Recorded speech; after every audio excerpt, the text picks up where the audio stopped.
Steve Quayle, I know he doesn't want the credit, but he gets the credit. Last Friday, calling me frantically before he even put out his email alert Sunday, saying there are mercenaries, they're policing people, they're intimidating, they're talking to them about their guns. And I was getting the messages and didn't call him back. I meant to. I just get so much going on. It's like I'm in a batting cage with 100 balls flying at me every minute, trying to swing at them all, finishing up the Charlie Sheen situation with 9/11, finishing up this phase, finishing up Fall of the Republic. It's now on pre-sale at Infowars.com. And then I see the local newscast and everything, and all the pieces went, whoa.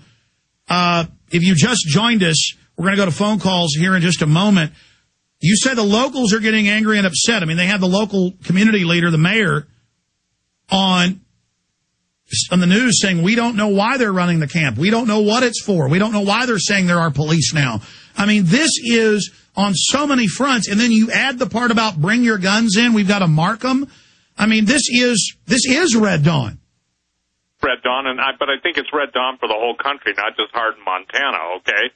Because, again, the thing is that I don't think people get it, okay? The northern borders are being shut off. Ladies and gentlemen, most people, as things break loose, and Alex, on, obviously Texas and New Mexico, Arizona, California, Florida, the entire Gulf Coast, is going to be a landing zone. But I don't think people realize that it's already anticipated that most Americans who will want to flee the tyranny, and by the way, this is an open joke in the international espionage community. It's an open joke that the Americans have bragged about freedom and liberty and their Second Amendment rights, and I've heard them go to me, but it is happening under your right before your eyes, Steve. This is a guy that speaks Russian, very good English, okay? He says, you wonder how we could put up with it. Look what's going to happen to you. And Alex, that I can't argue, okay?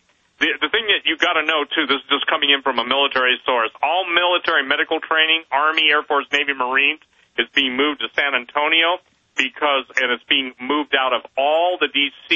area and other target cities. So I'm telling you, point blank, we are going to see a false flag event. I don't know if it's tied in with the Israeli-Iran thing. I don't know. But I'm telling you this.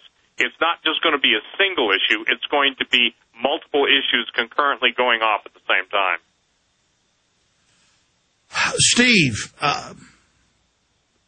this is so incredible. We found a bunch of YouTube videos of this giant federally FEMA-built center. The locals say we don't know why foreign mercs are manning it or posing as police. We're going to get those added to Paul Watson's story that's on Infowars.com and PrisonPlanet.com. We're going to post that again as our top story. I want to go to some phone calls now from people that say they have specific intel on this or other similar areas. Steve in Texas, you're on the air with Steve Quayle. Go ahead.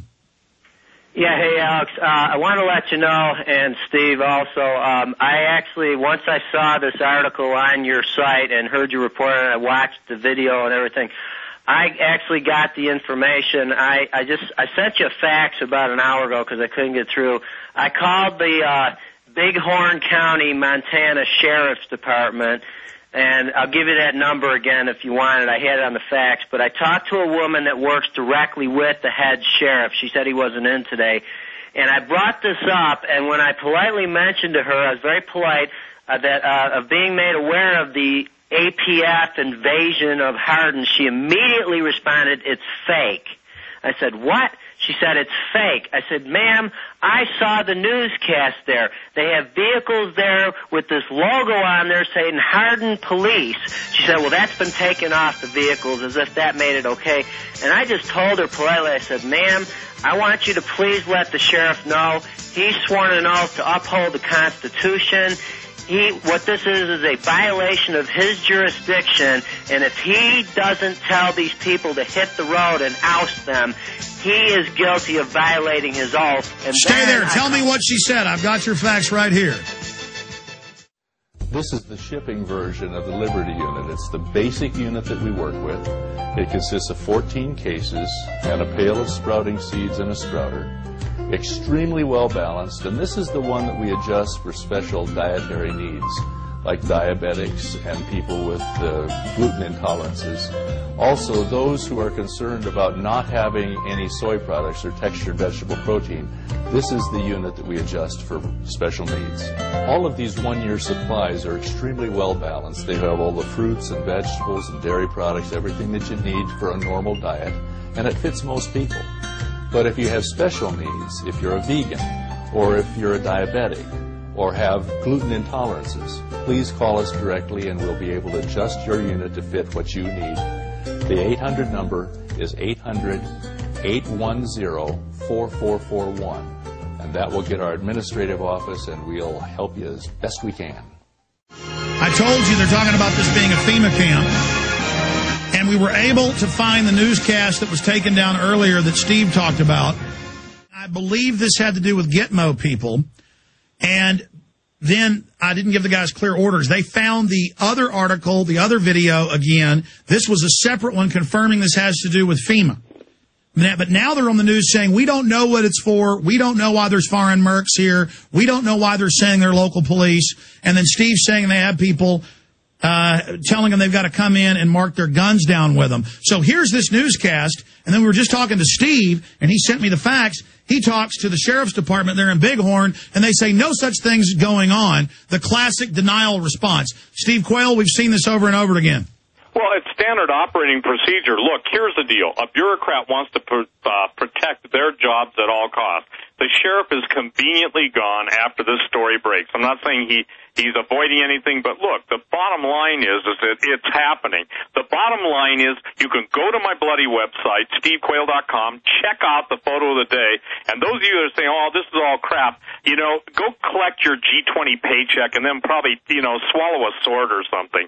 Alex, it's happening right now. It's happening before our very eyes. It's not just happening in Montana and Wyoming, but this thing in Hardin is the most visible because that was the city of Hardin who wanted to fill this unusual prison complex. And by the way, in Bozeman, we don't have enough space for our prisoners. Most of Montana, even as the local state prisoners, we don't have enough room for. So the thing that's interesting is that there is a reason why this thing was built, and the funding for it should. How does a little town like Hardin come up with $27 million to build a thing? Somebody says a bond offering. Somebody has to buy those bonds. If you follow the money, you follow the intent. The money indicates the intent.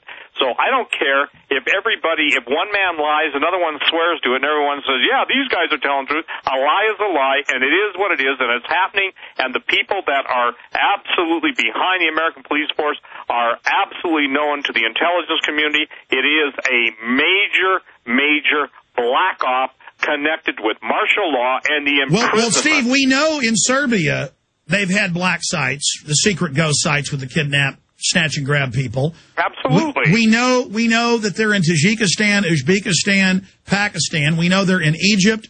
We know they're in Germany. We know they're in Poland. We know they're in the Czech Republic. We also know that they are in other areas. And so this fits the classic MO where they use these private ghost contractors to run this. Well, and I think that's the thing that people got to do. By the way, Alex, the whole world, when it comes to someone admitting that a surreptitious plan is underway, goes into the I know nothing mode, okay? What's the best way to get off the hook? You just play dumb. I'm sure the caller who called that person... I know nothing. They know nothing. And the answer is, many times, due to their compartmentalization, or Come on, Schultz. they don't know.